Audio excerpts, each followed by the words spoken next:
Welcome to 360 degrees updates చూద్దాం. Telangana rising vision లో భాగంగా 2047 నాటికి రాష్ట్రాన్ని 3 ట్రిలియన్ ఆర్థిక వ్యవస్థగా మార్చే లక్ష్యంతో ప్రభుత్వం పెట్టుబడుల్ని ఆకర్షిస్తోంది. డిసెంబర్ 8-9 తేదీల్లో భారత్ ఫ్యూచర్ సిటీలో జరగబోయే తెలంగాణ రైజింగ్ గ్లోబల్ సమ్మిట్ కి దేశ విదేశాల నుంచి భారీ స్పందన వస్తోంది. ఇందులో భాగంగా బాలీవుడ్ నటుడు అజయ్ దేవగన్ హైదరాబాద్ ఫ్యూచర్ సిటీలో ప్రపంచ స్థాయి ఫిల్మ్ సిటీ ఏర్పాటు చేయడానికి రాష్ట్ర ప్రభుత్వంతో ఒప్పందం కుదుర్చుకోనున్నారు. రిలయన్స్ గ్రూప్ తెలంగాణలో పెట్టుబడులకు ఆసక్తి చూపుతోంది. రిలయన్స్ కి చెందిన Vantara animal rescue and rehabilitation centre, wild life conservative night safari ఏర్పాటు చేయడానికి ముందుకొచ్చింది.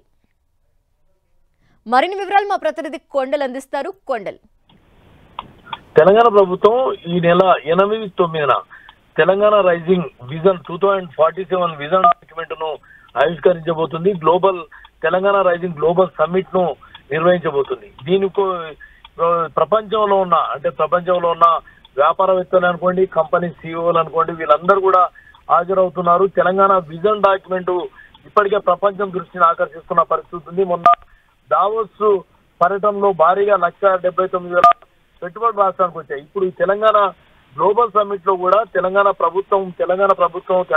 రాష్ట్రంలో పెట్టుబడులు పెట్టేందుకు భారీగా కంపెనీలు ముందుకొస్తున్నాయి. ప్రముఖ బాలీవుడ్ హీరో అజయ్ దేవగన్ ఒక ఫిల్మ్ సిటీ నిర్మించేందుకు ప్రభుత్వంతో ఈ గ్లోబల్ సమ్మిట్ లో ఎంఓయూ కుదుర్చుకోబోతున్నారు. దీంతో పాటు రిలయన్స్ కంపెనీ ఇప్పటికే గుజరాత్ లో రిలయన్స్ కంపెనీ వెంట కన్వర్జేటరీకి సంబంధించిన నైట్ సఫారీ అక్కడ భారీ స్థాయిలో ఉంది. కొన్ని వేల ఎకరాల్లో అక్కడ రిలయన్స్ కంపెనీ నిర్వహిస్తుంది.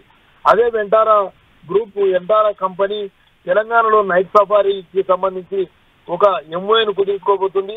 ఈ ఎంఓయూ అన్నది తెలంగాణ టూరిజానికి ఒక భారీ ఆకర్షణగా నిలిచే అవకాశం ఉంది. ఇప్పటికే తెలంగాణలో ఒక నేచురల్ సంబంధించిన పర్యాటకం అన్నది చాలా అందుబాటులో ఉంది. ఎకో టూరిజానికి చాలా స్పేస్ ఉన్న పరిస్థితి ఉంది. వీటన్నింటిని దృష్టిలో ఉంచుకొని ఇక్కడ రిలయన్స్ కంపెనీ ఎంఓయూ కుదుర్చుకోబోతుంది. వెంటారా ఇక్కడ తన నైట్ సఫారీని ఏర్పాటు చేయబోతుంది. Animal rescue and rehabilitation centre, wild life